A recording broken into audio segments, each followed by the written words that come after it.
I want to tell you my secret now.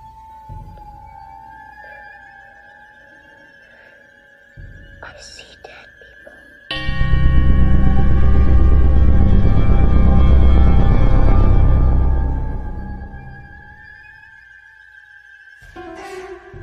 Welcome to Blondes and Booze. You are about to embark on a journey, one that often leads to more questions than answers. But fear not, your host, Krista, Aaron, and Brandy have the experience, the perseverance, and yes, even the gifts to pull back the veil and allow us to glimpse the other side.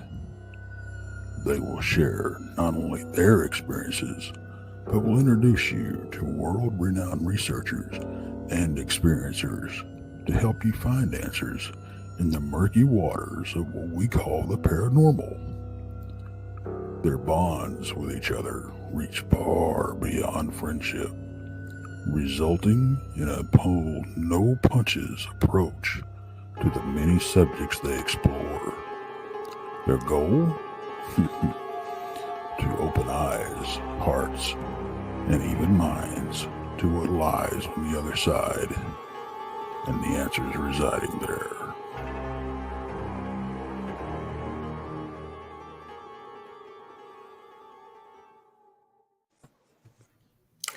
Hello, welcome to Blondes and Booze Paranormal Podcast. I'm one of your lovely hosts, Aaron, and this is which way? What? Go over that. Oh, I'm that Brandy. Whatever way. I'm Brandy. And I'm Krista. Yes. And I'm Brandy. Hi. So welcome, you guys. Thank you for being here today. We have a very fun show planned for you. And we also have a guest co-host with us, Mr. Darrell Denton. Thank you so much for being here with us tonight. You've been with us before. Thank you for the invite. Yes, of course. I'll be on here as long as the weather will allow me. So right now I'm here. That works. Don't jinx us. Yeah, I'm kidding. Yeah, please don't jinx us. Please don't jinx us. Right. How's everybody doing on a Thursday? Well, it's my Friday. Yeah. I was about to Rub say it in, it's my Yeah, Friday. it's my. Yeah, I love it. Your Friday too? Rub it in, BMR. Every day is my Friday. Yeah, that'd be nice. Not mine. I still got to go to work tomorrow. Yeah, Oh, me 2 or 3, however you want to look at. Be me and you, Aaron, tomorrow working. What, Brandy? You don't have to work? no. Damn. See, I'm in I'll busy be out season there. right now. I'll be out there working myself. All right, there you go. Okay. Well, there you go. Darrell will join us working. Yeah, I'll be out there. Unfortunately, I need Rob's position. I'm getting there. So Yeah, I'm in a great position as CEO. Yeah. The CEO of nothing good to do. There you go. Yeah. That's right. Yeah. I want to thank everybody for showing up tonight and watching the show. Just kind of trying to give time for people to show up. As you know, we've joined Rob and the Texas Front Porch crew. So I want to remind everybody on Monday nights to watch Texas Front Porch at 6:30 Central. I'm going to give you the times, but they're all Central that I say. Tuesday night is Van Buren Variety at 7 p.m. On Tuesday evening, Beyond BMR is 8 p.m. Wednesday is Ciru Papers at 8 p.m. Wednesday also after Ciru Papers is Jason McLean Questions Everything. And that's right after at 9 p.m. Thursday at noon, you have Brunch with Bigfoot Michigan Rob.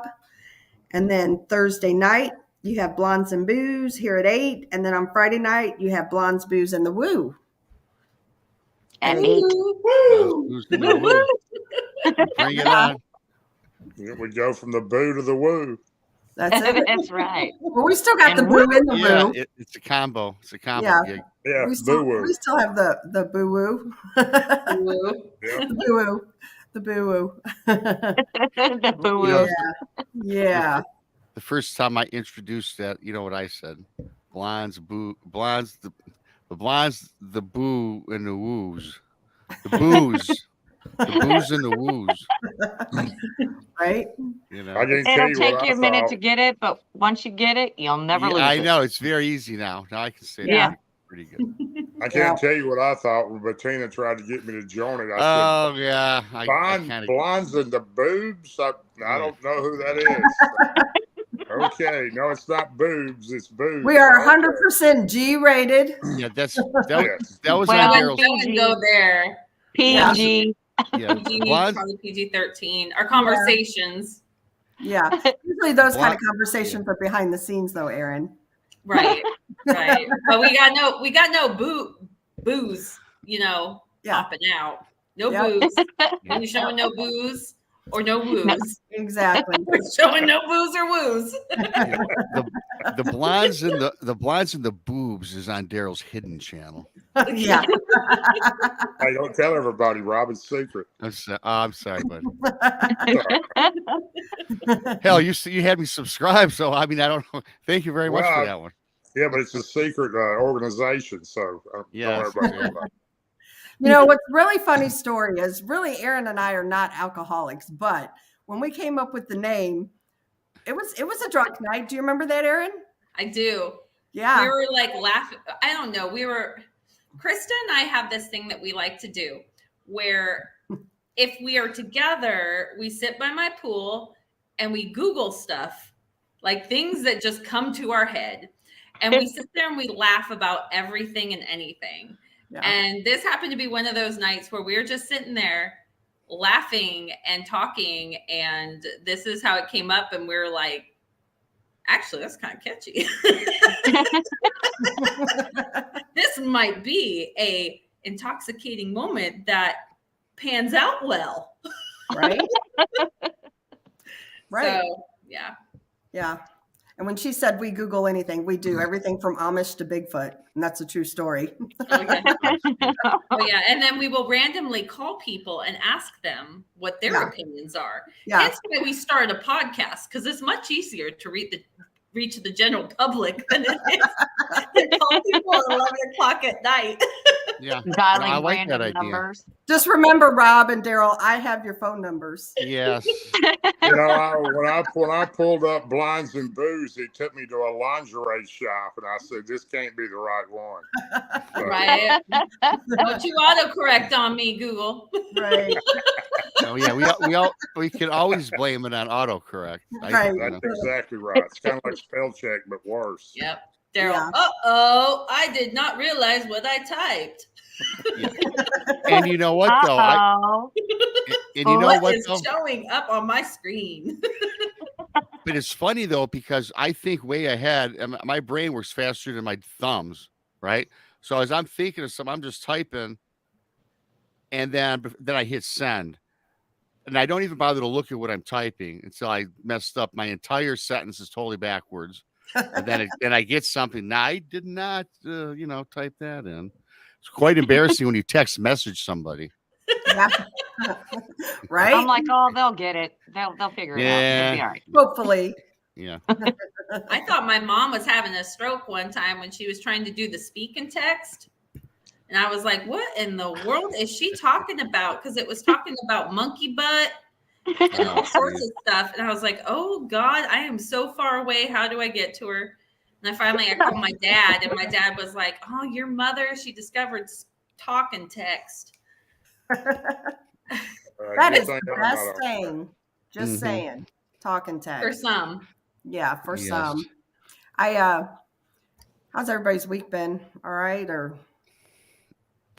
Me personally, Too close fine. to Christmas. Every day's long. Yeah.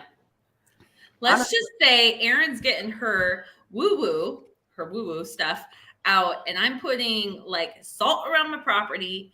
I'm putting horseshoe nails all over the place. I'm going to sage the hell out of my house, and I'm putting stars on my damn barn.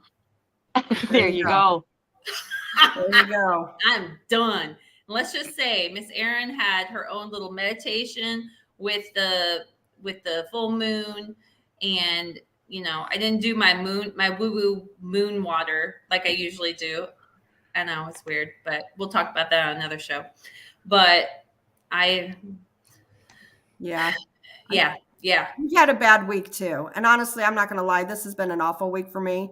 My mom is dying, and she has dementia, and she's in the very last stages.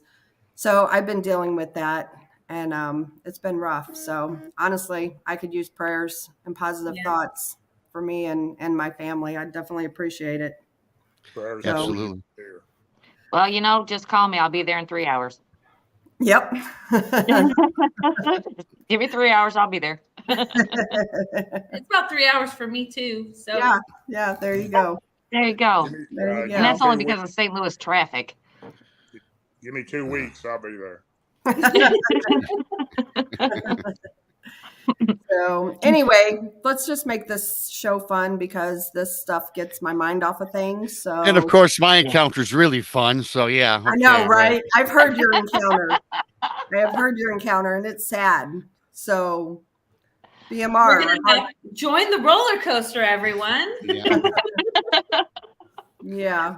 So Yeah, I got to ask you a question, Rob. That it doesn't bother you to tell that story. I know it has a No. lot to do with your girl. No, well, no, and today I don't care. It's not that I don't care. I do care.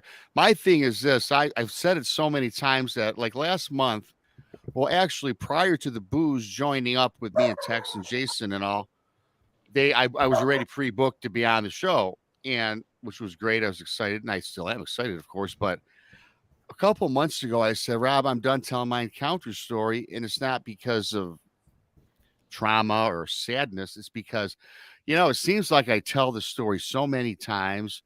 And then I was talking to somebody, and they said, you know what, Rob? No, it's you continue to tell the story because certainly a lot of people have heard it, but there's that one person, but and perhaps did not hear it that you might be able to help. And that put it in perspective. So I totally flip-flop my attitude on it because I go through it now. Yeah.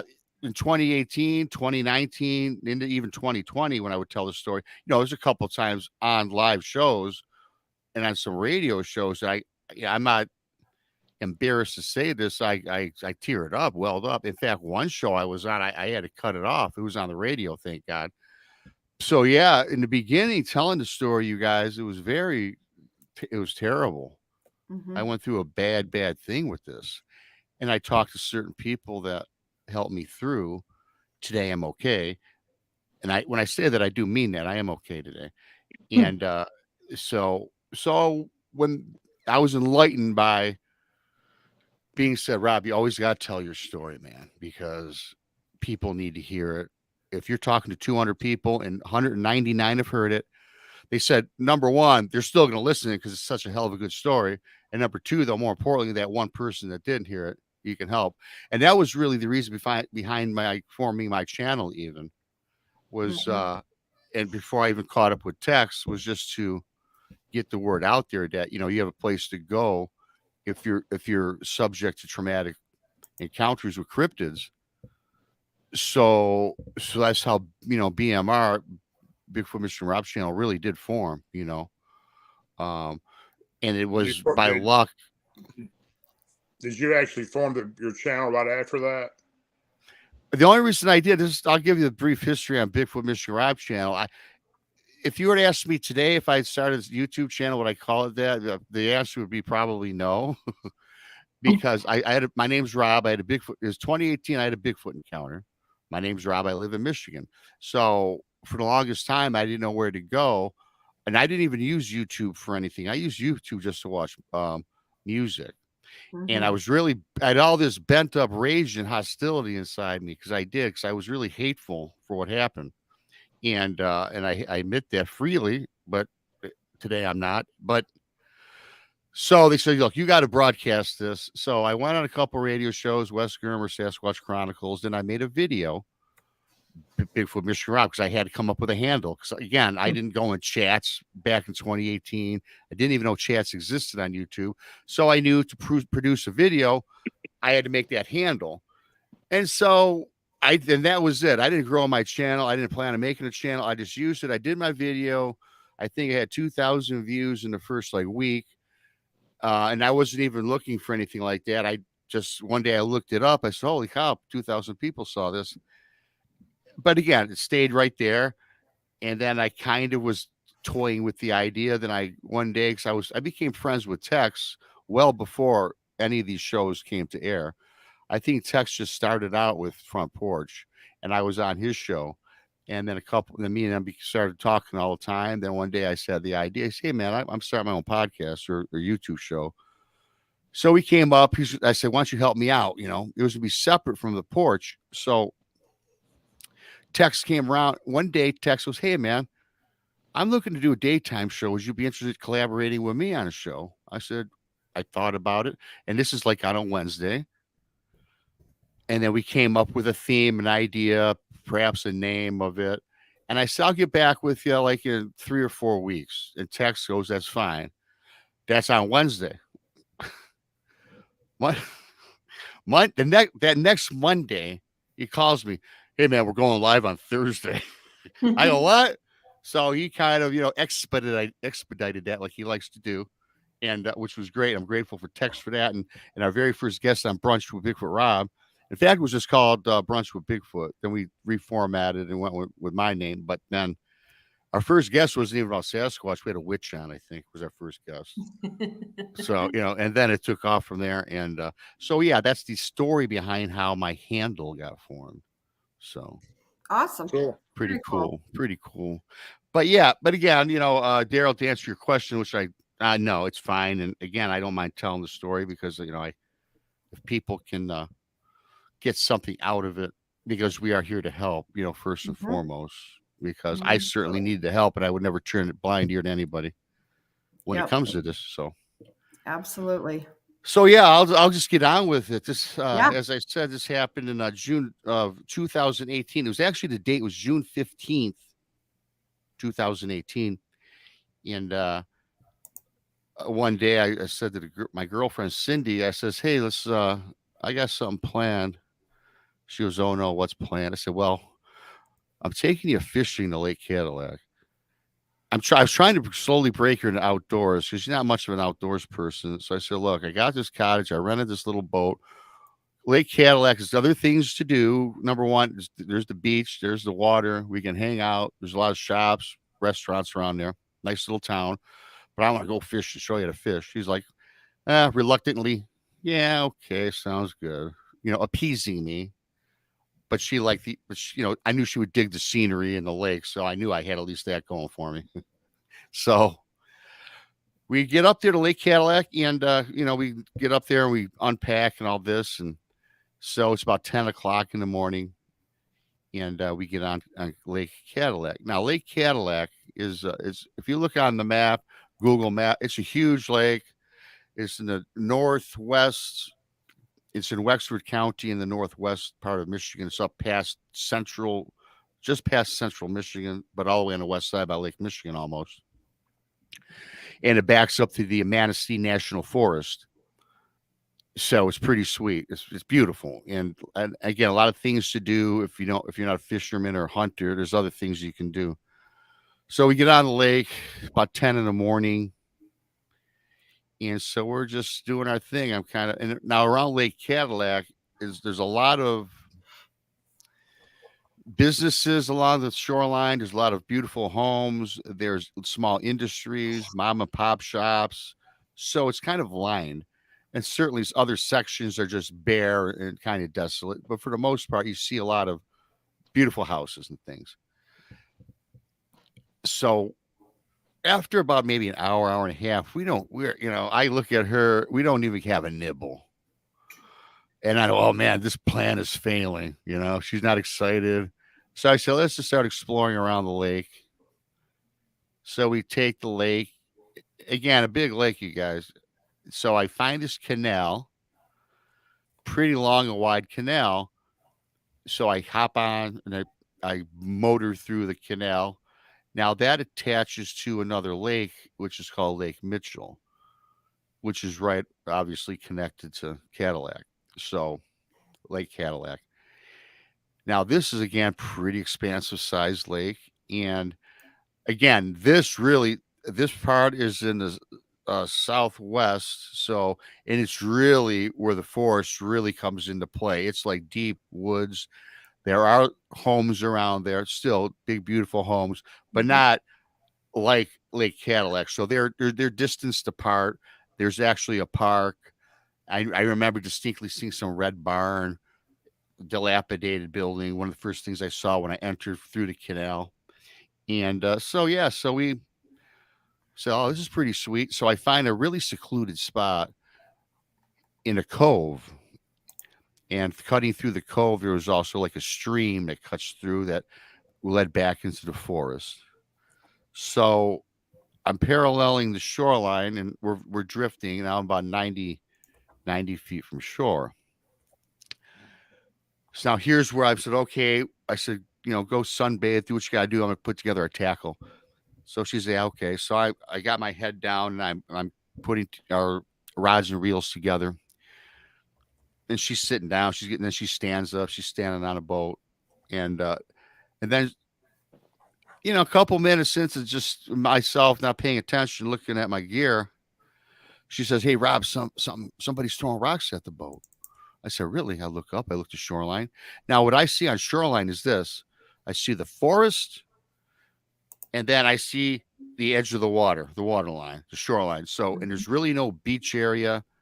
There's no rocks leading out in there. There's not really a place where you can stand. I mean, sure, there was some flat areas where you could probably put a picnic table and maybe you could entertain 5 people. So it's very tight, very narrow. So, and if to throw a rock that distance, that's quite a haul. It's quite a heave. So I say, hey, look, honey, man, nothing's going on. Well, I said, maybe some fish jumping around. So I continue on putting the tackle and the bait together, head down. Now she says more emphatically, oh, drinking some coffee there, I see, Brandy. More emphatically, she says, Rob, someone's throwing rocks at the boat. So I look up to shoreline, and once again, I see nothing. I said, please, let me just get this together. There's no one there. Let me get our gear together, then I'll join you and we can look together. She's like, yeah, whatever. She's already pissed. So now all of a sudden, I happen to look up for whatever reason. I happen to look up from putting my tackle together. And I see something falling out of the sky, an object. And I realize that it's a rock. It's about the size of a baseball. Lands maybe 4 or 5 feet in front of the boat, splash, kerplunk. And now I turn to Cindy because to apologize. Oh my God, you're right. Someone is tossing rocks. So, and the first thing I do is look to her. And this is June 15th. She already had a rip and tan going, and she looked good standing there. And her entire body from head to toe was drained completely of color. That tan was like ghost white. She looked, from her side profile, she looked horrified. I looked to the shoreline. Again, we're about 90 feet away. And standing there, I'm guessing, I always say about 9.5 feet tall. There's a Sasquatch. It was reddish brown colored hair. It was shaggy and long. And I can distinctly see the features of this thing. It had a gray face and a gray chest. And it looked, and as I always say this, and again, I always have to preface this by saying, no offense to anybody, but it looked like an older person. It looked human, but kind of creepy looking. It looked like they had Down syndrome. The eyes weren't level. They were offset and droopy and kind of big. It had a wide, flattened nose up against it. I mean, I couldn't really, at this time, I can't really tell what the mouth was, but it had a firm jawline and this long, quite frankly, the hair was beautiful, beautiful coat. I mean, it was just long. And I'm looking at this thing, and it has its arms on its side. And it's standing there, and I'm just, wow, looking at this thing. And then all of a sudden, it raises its 2 arms from the side, paralleling the shoreline. And nice to now, and that, I mean, the length, it was like, wow. It seemed like the ends of the tips of the fingers, they didn't end. It was seemed like it was just like, wow. This thing looked like a mini airplane with the body being the fuselage and with the wings. It really did, like a 1-man or 2-man plane. So I'm in awe of the scene. Then all of a sudden, and again, looks like a human. It's got this grayish, wrinkled up skin. It's probably 4.5 foot wide. I mean, it's got some girth. It bellows back, back like this with his arms. You can see the muscles in his arms. It drops that jaw. Now the jaw drops a good 6 to 8 inches from its top of its mouth. It just drops, exposing a mouth that extended from ear to ear, and it was gaping. You could fit a bowling ball down it. It showed 2 top teeth, reminded me of like a German Shepherd teeth, but a lot bigger, and they were spread apart like ours, like our eye teeth, you know. Mm-hmm. And on the bottom together, you know, like tight like this, was 2 teeth coming up, relatively narrow. They appeared to be sharp, and this mouth is open, and then his eyes roll back, turn black. The skin, that gray skin, tightens. It tightens all around his head, and it turns from that light gray to like a dark gray, almost as if you were like take a piece of string and tie it around your thumb. And you know how as kids sometimes you play around with rubber bands and it gets purple and you can't get the string off. Head was bulbous purple color. Like, now with this mouth open, it starts to roar. It roars, it yells, and it screams all in unison without moving the mouth at all. All there is this loud vocalization, and it's protruding across the lake towards the boat, and I can feel it. I can feel the reverberation in my chest. Yeah, and it almost appeared to be a wave coming toward the boat, you know. But when we get hit with this, and again, I forgot to say this, when it changed when it metamorphosed that face, again, to me, it reminded me of a demon right away. I said, man, this ain't no flesh. This is no flesh and blood thing. This ain't no animal. This is the devil. That's what I'm thinking now, especially after I'm feeling what I'm feeling. Mm-hmm. I stumble back. Cindy falls off the boat into the water. And now I'm asphyxiated at this thing on the shoreline. So now I turn to my right to get her in. I'm going to go move, grab her, and get the hell out of there. Well, I can't move. I'm paralyzed in movement. I can't move. And now the strange thing is the pretty green of the forest, the blue sky, the orange sun, even the reddish brown color of the hair of this thing, I'm now seeing through a filter, and it looks black, like black and white. It totally looks like a black and white television program. And it seems like time stood still, but this was 20-second encounter, but it seemed like it went on forever. And I felt like I was in some different world or something. So did you feel anything in your legs, like they tingling, or I didn't feel nothing. I was paralyzed. I couldn't feel nothing, but it didn't last that long, Darrell. I started shaking my head. I snap out of it. I go to the shore. I go to get her in. I lift her up. You're in a boat. Now, where I'm most scared is when I look back to shore, this thing is gone. And I don't know where it is now. Is it swimming underwater after us, walking on bottom of the lake? Where the hell is this thing?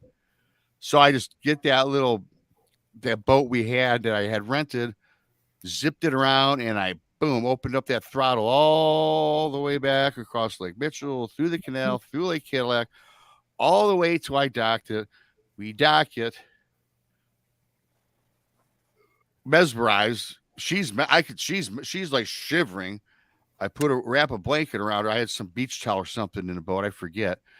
Get her covered up, get up, and I'm immediately looking for like a bar or something, or something. I find this thing like a half block away. I see this little bar. We beeline down there. You know, now this time it's about 12:30 in the afternoon. And there's, you know, reluctant and gratefully though, there was like no one in this place. It was like 2 people and a waitress.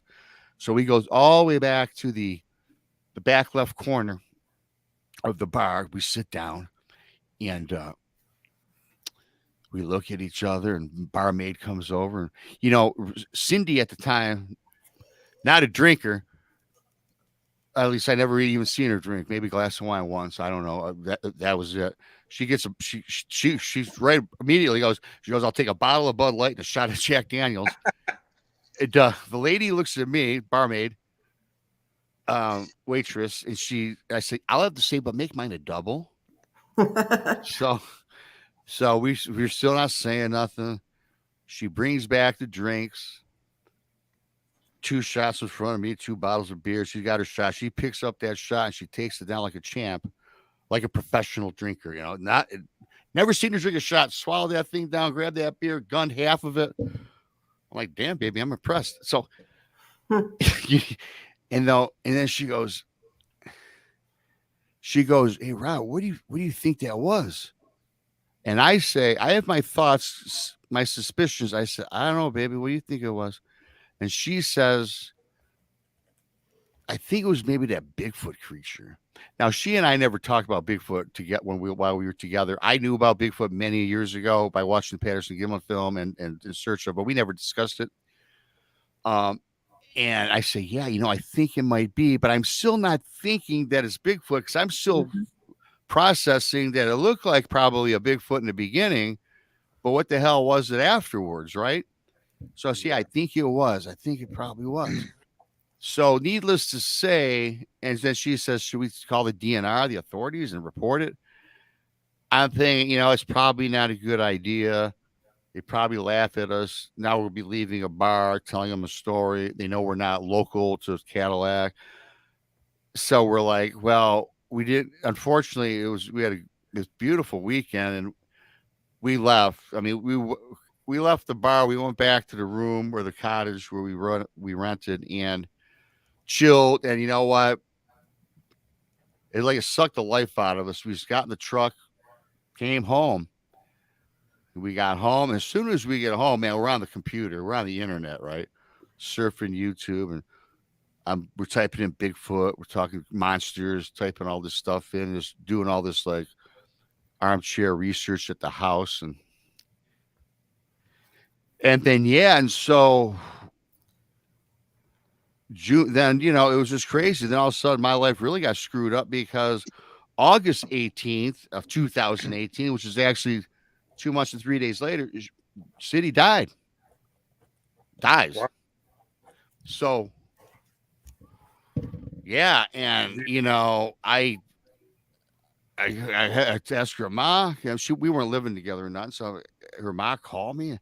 What the hell's going on with this? All this stuff. And then I found a couple weeks later, whatever, she died of a heart attack. And that doesn't strike well with me. Heart attack. As I made mention, don't drink, don't smoke. She was in the early 40s.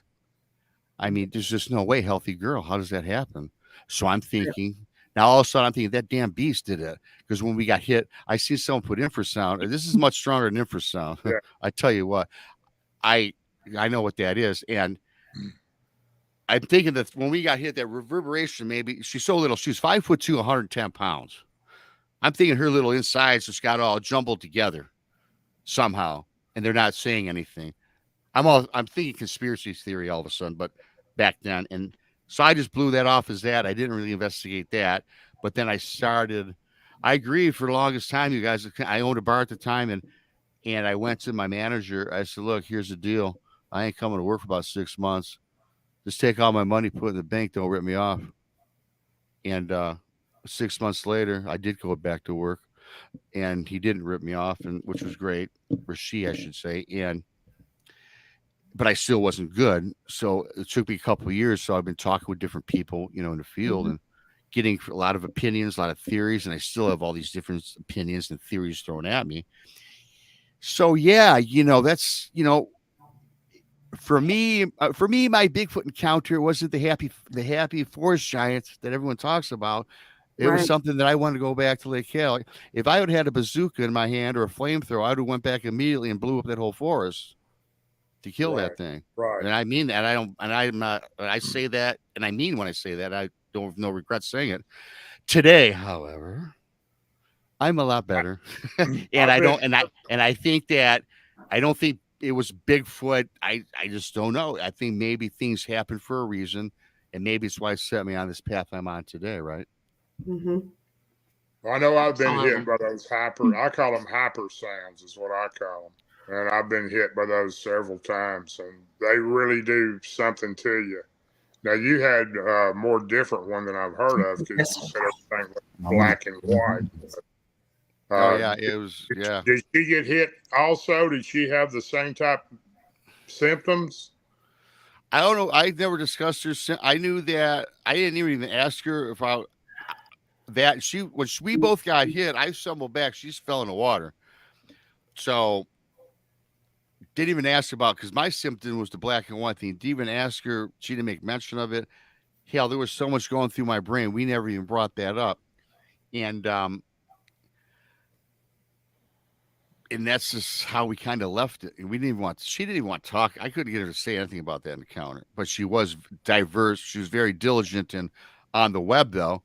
But very during this whole time though, these last 2 months though, after the encounter, very quiet about the subject. But I could see her on the computer just saying things like, "Oh, blah blah blah blah blah blah," and then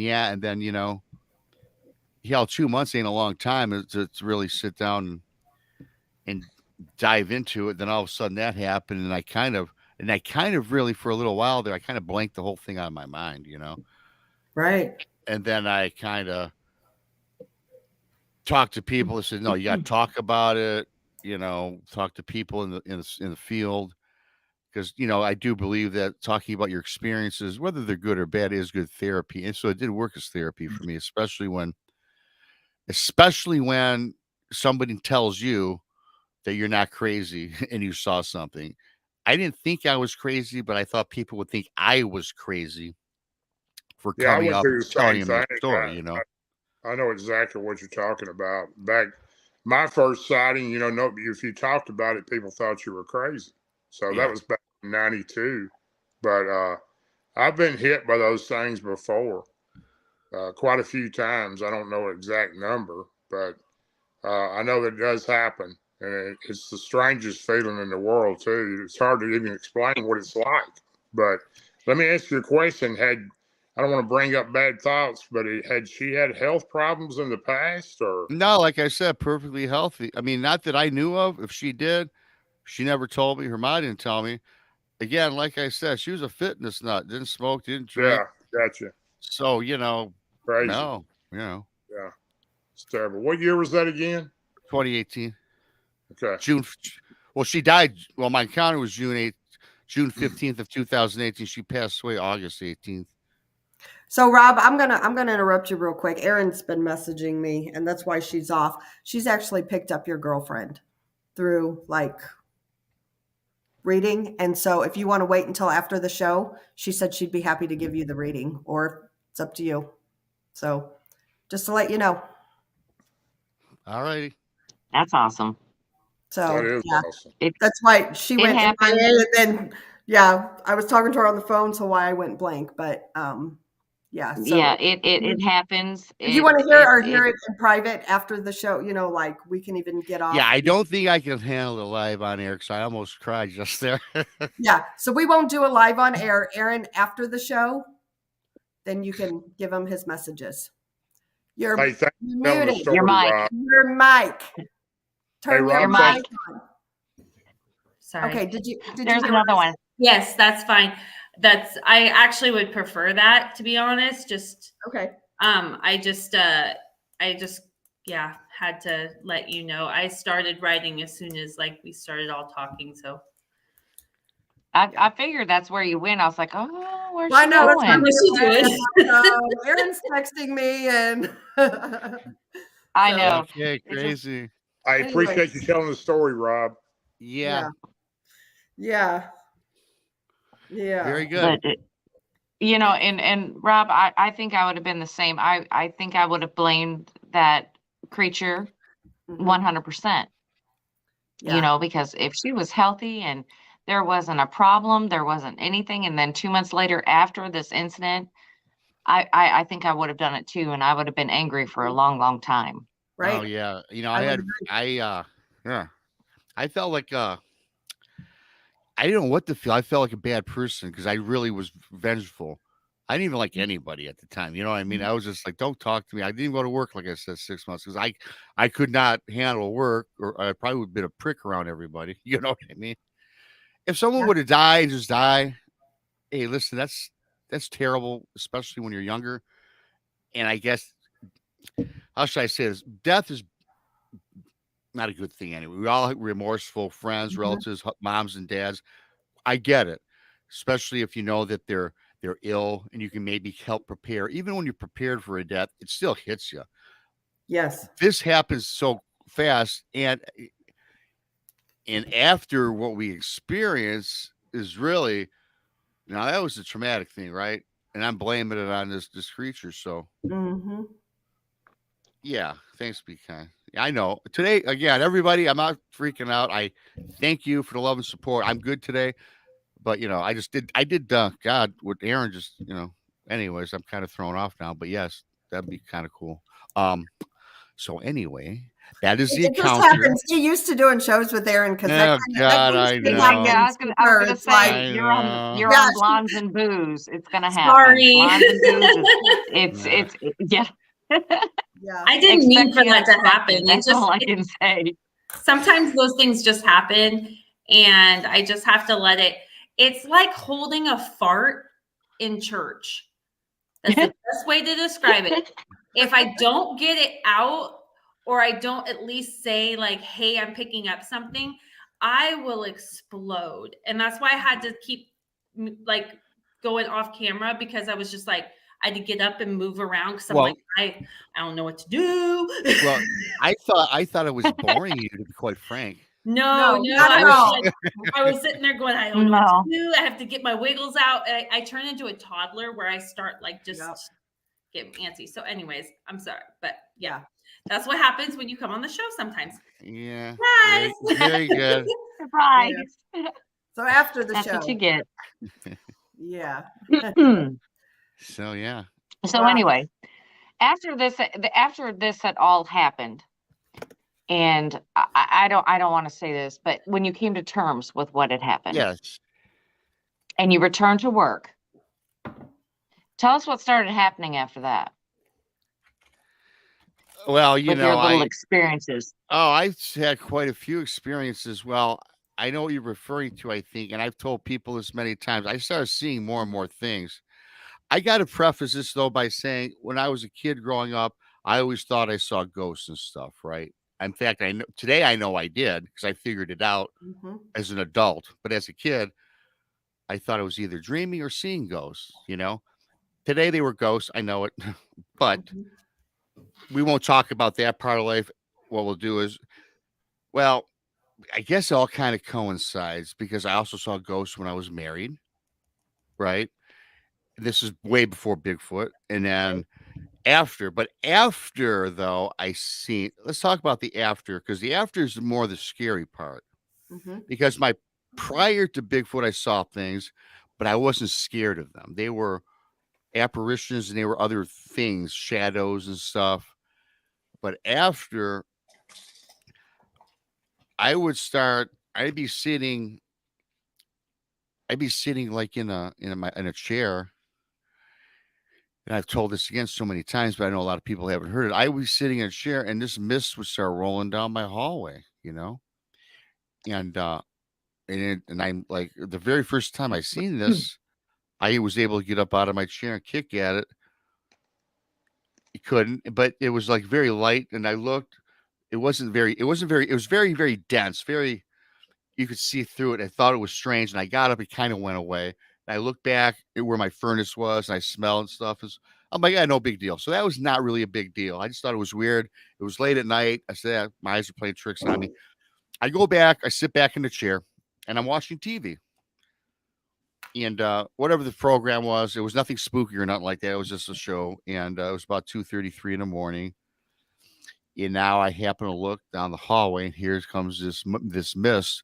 But now it's not. Now I can distinctly see it now, and it's hovering off the ground about 6 inches, so about maybe 8 inches thick, and it's kind of coming down. And now I go to get up again, like the first time. I cannot get up now. It was much like I was paralyzed when I seen they had the encounter. I can't get up. I'm like, what in the hell? Now I know, you guys, I know I'm awake. At least I think I am, because I can still distinctly remember. I don't remember what I was watching, as I said, but I remember watching TV. I know it's on. I'm looking around. I can see. I know what a dream is. But now and no one was at my house, but I even think I went to like yell out, just to yell, and I couldn't vocalize anything. So this is swirling around my chair, right? Now I start swirling around my chair, and I'm just using my eyes back and forth looking at this. And it seemed like it went on for hours. I can't tell you how long it lasted for. But then it just dissipated. I was so scared. Got on the phone, talking to some people, blah, blah, blah, blah, blah. Oh, Rob, you gotta get, have your house cleansed. This could be this, that, or another thing. I'm like, well, I don't believe in that stuff. Yeah, blah, blah, blah, blah. I blow it off. Couple months later, this happens again. And the feelings inside my body comes down the hall, swirling around the chair. But now my insides, I'm fearful now, very much magnified than the last time, where I really am scared. Scared. I wasn't scared like the Bigfoot. I was scared, more scared. And I started praying, Our Father, Hail Mary, went away.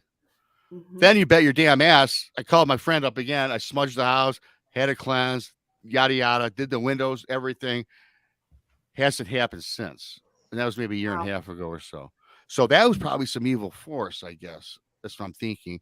And was it because of my encounter, Brandy? Hell, I don't know. But it seems like after encounters pre-Bigfoot, cool encounters, just like ghostly things, little shadow type people, which I didn't scare me.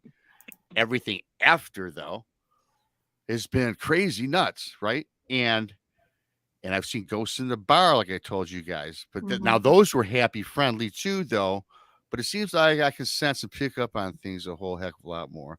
And you know what I've been doing a lot more lately is, since I met Jessica Jones several months ago, I'm really into this energy thing and trying to get that third eye working. So I've been kind of working on myself. I'm doing some little meditations or trying to like clear my brain, right, to figure out what's going on with me. And it's I kind of get feelings here and there about things. But then again, the typical things, like when someone's watching you and you turn around, they're staring at you, that typical stuff. But that happens all the time now. And I actually was standing in a Walmart, and I do not like Walmart. We refer to Walmart a lot on this show. Yeah, I know you do. I was actually at Walmart. Yeah. And I was playing, and I was so bored. The line was so long, and I was reading up on these tricks or tips how to get someone's attention without talking to them. And I was looking at this lady that I sensed was probably attractive. So I kind of was talking to her. I was trying to talk to her, say, hey, turn around. Turn around. Kept doing it. And I started really concentrating. Now, it was probably luck, but I really was like, wow. And then this person like turned around after I said it. So I was kind of like, holy cow. But I think that was just coincidence. But so I've been like doing little stuff like that. And, it's opening. But again, my mind is open to everything today. I was never a closed-minded person. Even as a kid, like I said, I saw stuff, a young man, young adult, until now, medium age now, I suppose I am, but now it's like, wow, Well, I think that honestly, I personally think like that experience that you had, when you get your world rocked, you open up. I believe you probably opened up more. You had your world rocked by having that experience with seeing a Bigfoot, and then all of a sudden it's like what you think is real isn't real, and it makes your mind go even more open. Yeah. And then you add the meditations and it sounds like you're trying to decalcify your pineal gland, things like that. Like, you're adding all to it, and that's wonderful because you're doing it in a healthy way. Yeah. Mm-hmm. And you're not, and again, Aaron, then you probably subscribe to this theory because you're not the first person that's told me this. I believe today, after talking to several people up until now, talking to you, that once you've had an encounter and you realize you had something, that now you are now more open to have other things happen to you or see other Absolutely. things. And I think that those things were always around those people, but it's just a matter of whether or not you can see them and you notice them. Also, I do think though that those other things, your light becomes a little brighter, and those other things start to gravitate a little bit more towards you. So you have a little bit of a combination of both. You're seeing more because you're more aware of it. Mhm. And you have them gravitating. So I mean, it does kind of amplify everything. Yeah. Actually, I think- I'm going to jump in here real quick because I don't usually do readings, but 110%. I think Aaron will agree with me. Rob, you have abilities. Well, yeah, he absolutely does. I mean, if he's seeing dead people, Yeah. I mean, Yeah. I see that. Uh-oh. That's a Yeah. movie. There's a I blonde in the personally- making over there. I personally think everyone has abilities. absolutely. They just don't know how to use them. We have never practiced them. I think Absolutely. everyone has an ability, some greater than others. But I know after my first encounter, a lot of things changed for me. I can actually go in the woods now or the forest when I was researching, and I can feel the creatures there. I know when they're there. I know when they're to my left or right. I may not see them, but I can feel their presence. Right. I know it sounds crazy, but I can do that. And I've got a good friend that does the same thing with me. When we go out, we feel them. Mhm. So I don't know what causes that ability to actually kick in or turn on. I think everybody has a different Yeah. type. Well, So I think here's they have the thing. abilities. Here's the thing, Darrell. Like, you were saying you can feel like when a Bigfoot is around. I feel when ghosts are around, and I also feel when like the demonic is around. It's a different feeling, And once you figure out, like, it's my body that tells me, it's not any machine or anything like that, So I feel like, once you're open to something, BMR, you said it was, it was your Bigfoot experience where you really, became open and more aware. For me, it was the paranormal first and then, the Bigfoot. So I think that's where it goes back to, like, I feel like it's all connected in some sort of way, Yeah, absolutely. I agree to that. I've been saying that now for over a year because I think it all comes full circle. Yeah. Yeah, absolutely.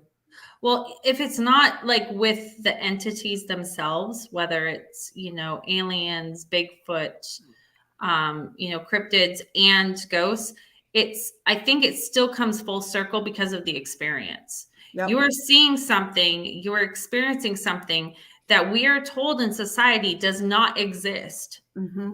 And we are told by government and everybody else, our parents, even sometimes, they don't exist. Then you experience it, and that changes a person. That changes that experience. That changes their experience for the forward too. So, I mean, it's kind of how I think it could even come full circle is just the experience of people coming together with some sort of experience, and they're all feeling something different in their world. So why do you think that? Like I tell you, I know I've seen things as a kid growing up, but why do you think? I know that do they? Here's the question: do entities, let's just say, use that term? It doesn't matter what it is. Do they try to seek out everybody, and it's only up to people that pick up on it, or they only pick out certain people? Certain people, and it's certain people, and like Aaron said, it's that light bulb on your head, and the more you use it, be it paranormal or Bigfoot, I feel like that light bulb shines brighter, so they see it better. So you're one that they come to, and I kind of ahead. like I kind of see it like as okay, people talk about auras and things like that we all have a vibration to us. It's kind of that idea of like when you go and you meet somebody for the first time, you can kind of get that feel like, okay, you're a real douche, I don't like you, or like, or hey, I think we are going to be really good friends. You get that feel. Well, you're feeling it. Ghosts and spirits can see those things. I'm not saying they can see whether or not you're a douche or cool, whatever. Yeah. I mean, they probably can, but whatever. Yeah. They're seeing whether or not you have the ability, whether it's feeling, whether it's seeing, to be able to communicate with them. And imagine walking around in a world where nobody notices you, but yet you have somebody who has like a little flag saying, "Hey, I can talk to you." You'd seek them out. Yeah, for sure. You'd find them. You'd find them. Now, some flags rise, higher than others.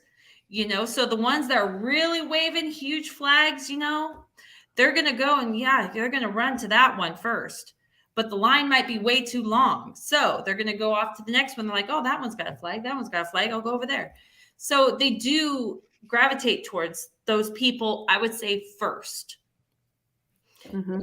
If you can talk, they're going to talk. Imagine it's like Aunt Ida, who hasn't talked to nobody for 10 years. And Aunt Ida talked to everybody.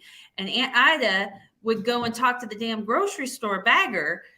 And now she's having to not talk to nobody. She's going to talk to, she's going to find the first flag she can find. Mm-hmm. Makes sense. Well, I'll say this. I know for a fact that these Bigfoot, especially, I've been around. I've had numerous encounters. I've been around a couple of different clans, 3 to be exact, that I actually befriended a couple of those and spent quite as much time with them. They can read what you're thinking. If you go in with fear or a camera or a weapon, you're very likely not to see one of them. And if you go too far in, they will feed up on your fear and try to scare you out of there. And I know that to be true because I've seen it with people that's went in with me before. But they have some ability to read you. They can read what you're thinking. And I don't know how. I don't know if all of them do it, but I know some of them do. Because it's very obvious when the way they look at you when you are around a group of them and befriend them. Mhm. And there's so many different types. Some of these creatures are really friendly, wouldn't harm you for nothing. And those particular creatures, I personally call the Xanu. The Xanu is how they pronounce it. They wouldn't harm you at all unless you tried to harm them or some member of their family. These other ones, a lot of them, you don't know what you're going to get. They may attack. They may try to harm you. You just really don't know. Mm-hmm. But after I seen orbs back in 2020 for my first time, and I seen orbs 2 weekends in a row, it really changed my whole persona about these creatures. They're like you said, they're all connected. I think the paranormal, the UFO, all of it's somehow connected. But those things actually did something to my arms, and I can't explain what I'm talking about. But I still have something very strange in my right arm, and I don't know where it came from or how it got there. But it was all with the encounter of the orbs after I seen the Bigfoot that particular night. Mm-hmm. Interesting stuff. Yeah, I believe that they, alluding back to you, Darrell, I think that any cryptid knows your intentions walking into them. They know what you're up to before you get out of your truck or your car, Oh, they know you're there when you get out. They probably know that you're attending, you're going to be going down there when you're in the shower, for God's sakes. That's possible. I've heard people say they could pick them up miles away. I don't know. But I know the last clan I was around, they were more of a roguish type clan. They weren't real friendly. And they actually followed me home 30 miles away, somehow picked up where I was at. And that's hard to believe, but it happened. Well, after having 5 years, 2018, this happens, 22 now. I thought I had a theory that this thing was a rogue of some sort. Probably. Again, I'm not gonna say really Bigfoot because again, I can't say with 100% certainty that it was, even though it looked if it didn't change, I'd be saying Bigfoot. So I don't know. So, but then I had a guest on my show last year, end of last year. Robin McCrae was on. She's awesome. Robin's great. And so this is the first time I met her. She's been on the second time. We did a follow-up show on the Beyond BMR show. But the first show, she did know about my encounter. And we weren't even talking about my encounter. I was interviewing her, on her experiences. And midway through the show, you guys, she goes, "Hey, Rob." I go, "What?" "Delano says hi." I go, "Who the hell is Delano?" She goes, "That's that Bigfoot you encountered back in 2018. So she was speaking with this thing during my show telepathically. And then she says to me, "It meant you no harm and had nothing to do with Cindy." And I'm like, "Wait a minute. You're reciting, you heard my encounter story," I'm thinking. But then she told me some things that I never made mention of ever to anybody, except me. I'm the only one who knows these things. She said a couple things, and one was about the Red Barn. I said that earlier in the show because I knew I was going to say this to you guys later. So you see, I did a little foreshadowing there. How you like that? The Red Barn, I never told anybody, and she mentions that to me. And now I'm like, whoa, there's something to this stuff. So Robin's pretty powerful. Yeah, she is, man. Yeah, I've talked to her quite a bit myself. She's a pretty good friend. So still, you guys, I can't say even though I believe her, I do, and I respect her, and we're friends now.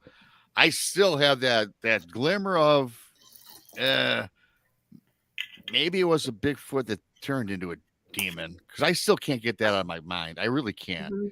So and again, Wow. that's just nuts in my Were opinion. you ever able to see any pictures of any that resembled it? Not a one. Not But a one. Okay. I tell you what, though, I did a show. I don't want to keep talking about my show. Sibylla Irwin was on. She she calls herself a sketcher. She was on 2 weeks ago, and she sketches Bigfoot renditions. Well, they're not sketches, you guys. They are beautiful pictures, elaborate pieces of art. In fact, I would buy them. They're so good. So on the show, she drew up people's encounters. So she would sketch the picture, and it would take her months. It's not like sit down, do a sketch. She would take 6 months, 8 months, a year. And then when she was done, she would present them to her customer or her client. But on my show, she had the pictures and she told the story behind each one. So it was a cool show. So after Christmas, beginning the first of the year, because nobody can capture what I've seen, and I've had 2 other artists sketch it, not come close. So we're going to do that in the beginning of January. She's going to sketch both of them for me to hopefully bring this thing back to life, because I wouldn't mind seeing it again now, to be honest with you. Wow. Now, let me ask you a question about that. What time of the year was it when this encounter occurred? Like I said, June 15th, 2018, summertime. Summertime. Yep. Okay. All right. I think you said it was Cadillac, Michigan? Yep. Okay. Actually, the lake's called Lake Cadillac, but the lake that I saw it on was Lake Mitchell. Okay. Yeah, you can Google it. It's a pretty big, expansive lake. Wow. Yeah. Wow, that's pretty crazy. Yeah, I have to say, hearing your story and your encounter, it just, you can feel the genuineness of it, and and just the scariness of it. It really, I really appreciate how you tell your story. And I think it's important, while there's a lot of sadness around this story, because it's the start of something that really tragically happens to you, and you have to go through that grief. It's something that needs to be told, because I think it gives you that way of getting through it, getting through the grief. Yeah, for sure. and, moving through it. And, somebody might hear this story, kind of like what you're saying, getting that story out. There might be one person who hears it, and it may not have to do with Bigfoot. It may have to do with grief. Yeah. It may have to do with something else that comes into their life. Either way, you're going to really touch people with this story, because you really tell it in a very genuine way. And I really appreciate that, because it's, all the little, and when we add too much to things, it takes away from the reality of that you and someone you cared about deeply experienced something that you can't explain and you had never experienced before. And then a short time later, she passed. I mean, that's a very deep story. And I appreciate you telling it the way that you do. I just have to make sure I tell you that. Thanks. Yeah, I agree with you that it's got to be told. And I guess this, again, like I mentioned, not to sound like a broken record, but I like helping people. I've had so many things happen in my family that I've had cousins commit suicide over drug addiction. I even got certified in that just to learn, to help people. I owned a bar for 13 years, for God's sakes. One of the reasons I got rid of it, because I thought I was the evil person causing troubles for people. Then I realized, hey, it's my business. You make your own decisions in life. But Right. you see, how many people it's funny. It's not funny. How many people that I was there 13 years, and I wasn't one of these guys that owned a bar and had the people run it. I was hands on. I was there 10 in the morning till 3 o'clock in the morning. A lot of times helping out my staff, which I call family. When I sold the place, I gave them all 1 year pay to get another job. My 3 people that were with me the longest. And yeah, because I loved them all. And so I'd hear these stories, and I love my customers too, right? And it started wearing on me, you guys, because they were all just dying. And I thought I was a bad guy because a lot were dying because of alcoholism, drug addiction. And here I am serving it to these people, right? So I had a problem with that too in my life, where then I, again, reached out to some people. Rob, no, don't think that way. You're a businessman. Everybody can make their own decisions in life. But I do happen to know today that drug addicts and alcoholics can't make decisions for themselves. So that's what kind of got to me. And that's kind of one of the reasons why I sold it, right? And then it just so happens I lucked out because COVID hit 3 months later, and then the bar went out of business to the guy I sold it to. Right. So karma goes around, I guess. Unfortunately for him, but it was lucky for me, I guess. So. However, I think, though, that you need to realize, though, that like with a lot of sensitives, we all have that passion and that drive to help people. That's kind of like the inner workings of any sensitive.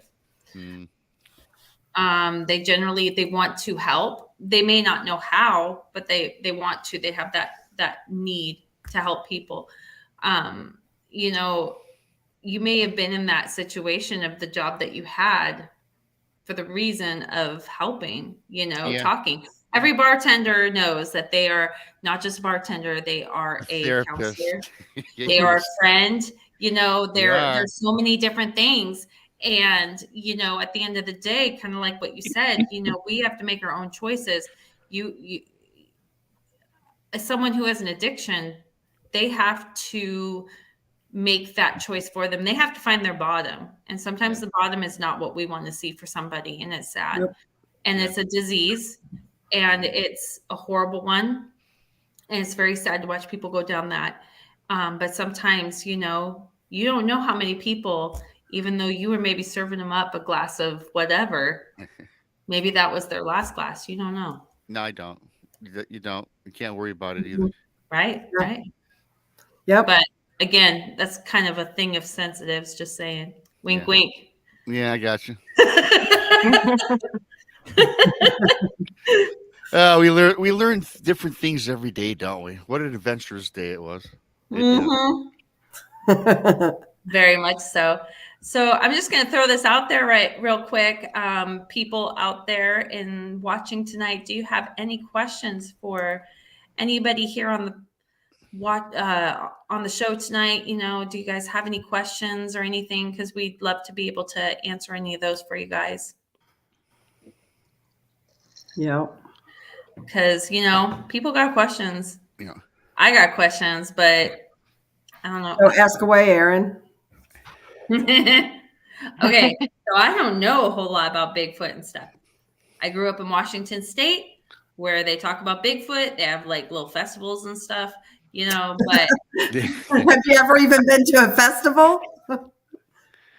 I don't know. I think I got my picture taken next to one. Because I thought that being a kid, I thought there was Bigfoot. When I was really little, I thought that this was something that was around when dinosaurs were around, because everybody talked about Bigfoot. So I thought it was back when dinosaurs were there. And then I got a little bit older and I was terrified. I was like, I ain't going in them woods. And I remember staring, I lived in the woods. Washington, on the west side of Washington, it's a lot of woods. And I lived in the woods. And I remember staring out my window. And I lived on the third story and looking out and going I hope a Bigfoot don't come up to my window. I was terrified of Bigfoot. And I think a lot of that has to do with the fact that my grandpa, who was a park ranger, traveled all over the country, and actually a lot in Michigan, Sault Ste. Marie, Michigan. And he was out there a lot, and he was also a college professor.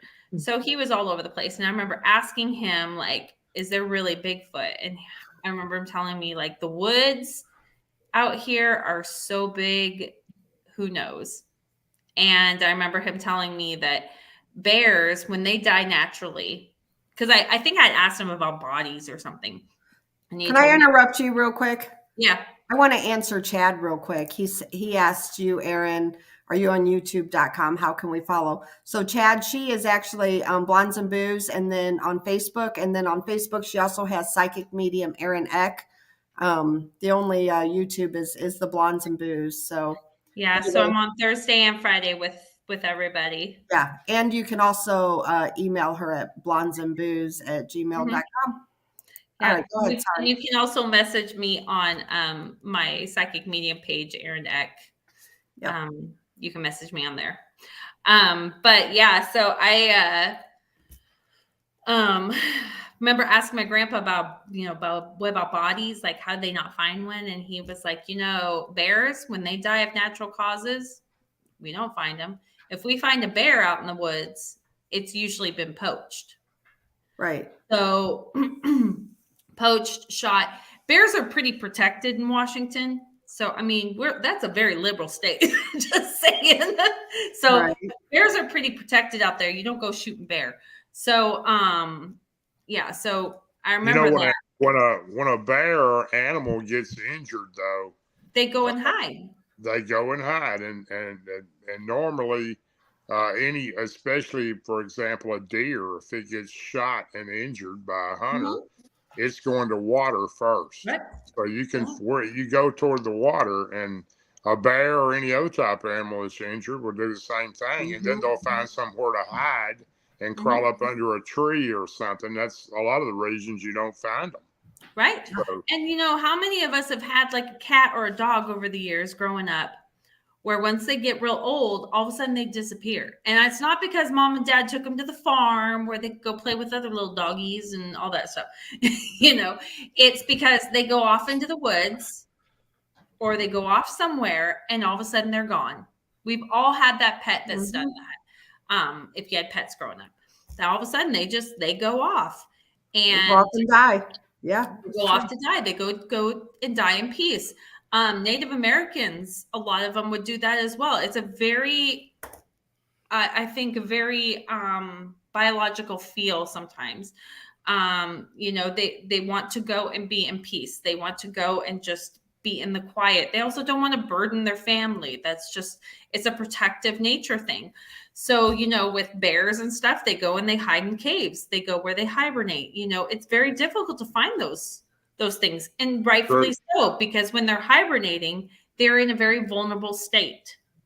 So if they're very vulnerable, they're going to make sure they cannot be found. That's why they've been able to live as long as they have on this planet, The only reason why they're like disappearing is because we shoot them or whatever, or we're growing. And I'm not getting on that tangent or nothing. I'm not saying that. It's just I'm saying that because of our population is why, you know, their population is, you know, going down. But yeah, Right. so I remember, yeah. So as a kid, that's kind of how I grew up, is just kind of going, I don't know. I have no idea.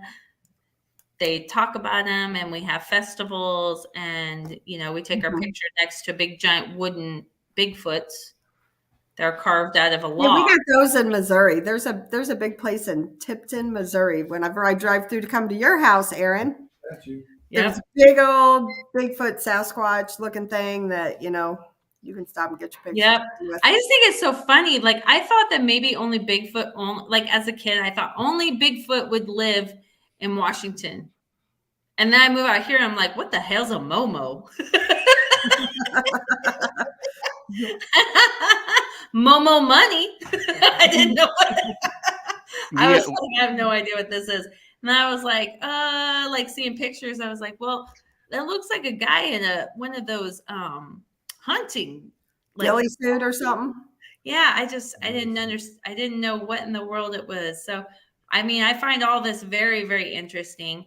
I've never personally had a Bigfoot encounter. I just know that growing up where I did, you would talk to people who did. And I guess my version of believing is growing up in an area where it's very well known, Pacific Northwest, Bigfoot, blah, blah, blah, blah. Mm-hmm. Growing up out there, you do realize how big the woods are.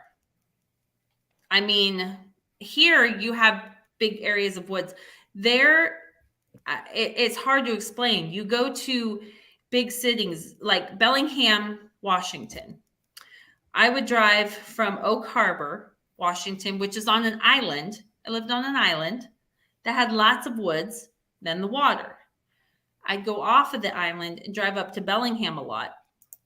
Bellingham going up there, it's woods. And I remember thinking like you'd see one tree way off in the distance and you go, I wonder what the heck is over there. It's so big. It's just so big. And there's so many nationally, like state and national protected forests out there because it is almost like a rainforest setting. So, I mean, you can't just go out there.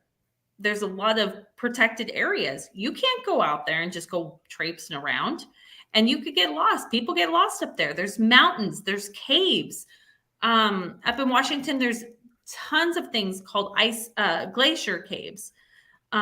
They are prehistoric caves. They're made of glacier. You'll be up there with a bunch of wildflowers out in the middle of June, and there is an ice glacier cave. So there's just so many places to hide. That's what gets me.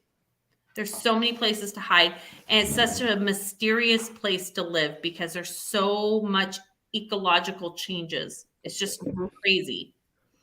Yeah. You know, you're talking about them hiding, you know, creatures hiding. I at one time, I didn't believe that these creatures, I'm talking about Bigfoot, and I've heard Dogman too, but I know for a fact that they can be interdimensional or they can cloak, and you could be walking right by them. And they also take the shape and form of some type of tree or something they're next to.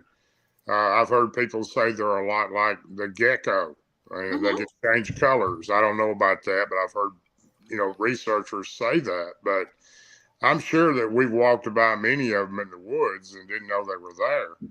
But on top of the fact, I was like you before my first encounter. I thought all the Bigfoot lived out in Washington or Northern California or British Columbia, Oregon, that area. Right. I had no idea they were any in Tennessee, but they are. So I think they're everywhere now. And I think Rob lives up in what part of Michigan are you in, Rob? Oh, I'm in the southern lower southeast. Okay. I'm like 15 minutes from Detroit. Okay. So yeah, if I gotta go to the forest, I gotta drive 2.5, 3 hours. Okay. I mean, to get into the good part, the national parks and forests. I mean, I got woods half hour from here, but nothing Right. major. Well, I know northern Michigan has a lot of sightings. But They do, and dog, we've dog also man too. we're supposedly the capital of Yeah. not Bigfoot of Dog Dog Man. Yeah. Mhm. At least in our, that's right here. I'm sure they're all over though. I believe these things are Well, all over yeah. anyways. It's the same as like Bigfoot. I mean, Bigfoot probably Pacific Northwest is capital of it. Yeah, But yet I would say that. they're all over. So I mean, it's the same thing. I think Michigan is probably the capital of, Dogman, but yet you will find them all over. I really love Michigan though because it is a haunted state. We've got haunted light towers. We've got haunted Well, it's what do you call old. everything? We've got Yes. haunted restaurants and lighthouses. I love I going gotta to like come out Lake there. Michigan. You are going, goofball. You're going in March. Well, yeah, I know, but like, And Well, yeah, guess you what? guys, you I'm not. guys are going to be in Ann Arbor. right? Yes, I did go to school in Ann Arbor, U of M. I did, but other than that, yeah, kind of it's too artsy fartsy for me. I wanted to go to Sault Ste. Marie, which is where my dad was born. Oh yeah, But now that is scary. A lot of yeah, Indian he was legends telling me out that there. that area is pretty. It's haunted. Yeah. Oh, I would believe it. I have to just laugh at where is it? Somebody had commented. Where is it? I've got to look. Oh, AJK. He said Washington has sparkling vampires. That's tomorrow night show, Vampires. That's tomorrow night show is Vampires. Yes, it is. That's our show tomorrow night. Go figure. Washington is known for their sparkling vampires. Yeah, they've got sparkling vampires, especially in Forks. They've got sparkling vampires and beautiful big wolves. Yes. Yes, beautiful big wolves. I got to tell you, like I don't care what anybody says. I've watched all 5 of those movies, and I have too. Just saying. I read the books. I did read the books. I will admit it. I read them. I skipped over some parts where I was like, okay, this is very juvenile. I read all the books, and yep, I went and saw the movies. But I also watched 50 Shades of Grey, and that is based out of Washington too. Just saying. If I admitted to watching those movies, I'd have to turn in my man card. Just saying.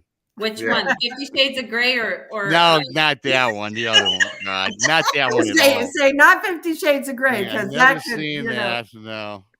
Yeah. It was kind of gross. I heard my mom the other day. My mom's 76 talking about that movie to her 76-year-old friend. I'm like, okay, I don't want to hear anymore, Mama. You know what's really funny? My son, he knows me so well. So the movie Magic Mike. So for Mother's Day, like 2 years ago, he got me like both of them, the first and the second one. Yeah, that's my kid for me. Well, I got my when I wanted to read the 50 Shades of Grey book. This is when they first came out, and I had a Kindle, and my grandma sent me the book. And I didn't realize how bad it was until all of a sudden I was like, your grandma sent you 50? My grandma sent me the book, and I remember my mother telling me, oh, grandma's got lots of dirty books. Don't get books from grandma. I was mortified. Yeah. I would be mortified too, getting that book from my grandma. Because I didn't realize how bad it'd be. And I remember slamming the book closed and just going, oh my God. I'm rubbing my arms right now. I have the chills. He's like, oh, safe place, beauty, soft. I'm fine. That's funny. That's funny. Oh gosh. Yeah. Jean said, I read the books, watched the movies, and loved them. I think a lot of us, it's like one of those, things we don't talk about. So, Yeah. Jean lives in Michigan. She's I think in Jean, you'll have to say it. I got to come see Jean. She's over the bridge from me. Jean's one of our loyal supporters. Mm-hmm. That's awesome. Yeah, very cool. Very fun. Yeah, I'm excited to go to Michigan here soon, and I want to try to make some pit stops if possible and look at some different places. And well, you guys are going to that paranormal thing. Yes, and I sent you that info. Yeah, I might have to come. I have to come out and see you guys. Yes. you do. It's about an hour from where I live. Yeah, for sure. That'll be fun. Yes, absolutely. That'll That be a would be good a good time. time. That would be definitely a good time. Well, I've had so much fun talking to you guys tonight. It's been fun. It's been, I love being able to integrate the whole cryptid and paranormal because I'm more paranormal just doing what I do. And I love to see how the two kind of really coincide. I like that. And, I think it's really good for people who are in the paranormal community and in the cryptid community to see that, hey, we are all looking at the same weird ash stuff. And for some reason, when one's going on, you got the other going on. And I think it's just really, really interesting and really neat that I we believe all it. can kind of get together and talk about different experiences that are the same and different at the same time. It's really great. Nighthawk says he did a Michigan dogman investigation near Ann Arbor several years ago. That's Okay. interesting. We'll be up there. So, Yeah, interesting. pretty cool. Interesting. Yeah, we're going on almost an hour and a half, so we'll call it a night. And we appreciate everybody tuning in. Yes. Tomorrow night, we have vampires, and actually we have 2 real live modern day vampires coming on the show. And yes, they do wear fangs. So Nick Sparkles. I'm going to say that. are you going to ask them if they sparkle? No, I said Nick Sparkles. I'm just going to say Nick Sparkles. He doesn't really. He has a sparkle personality. There you go. There you go. Well, we need to ask them if garlic is a real thing and stuff. Do they eat it? No, because I know I've fed that man garlic. He's a Have friend you? of ours. So I've given him I remember staring at him. Yeah, and being like, Is somebody gonna slide your crucifix out? Okay. Oh, Yeah. see my new jewelry I got. Oh, sorry. Right. spray him with holy water. Right. No. Yeah. Yeah. Well, don't X out Darrell and BMR, but Yeah. we're gonna tell everybody else good night. We appreciate you guys. If you guys would tune in tomorrow night, and we're gonna try to dispel some myths that Hollywood has portrayed with the vampire community and Right. Oh, cool. and all that good stuff. So if you have any questions, these 2 guys we have coming on, I know them both, and they're pretty good guys. So they truly are. And we will see you all tomorrow. Tune in. Good Hey, night. thanks for having me on. I appreciate it. Yep. Thank you, Yes. Thank you guys. Bye-bye. Great to be on with you. Great to be on with the girls. You too, BMR.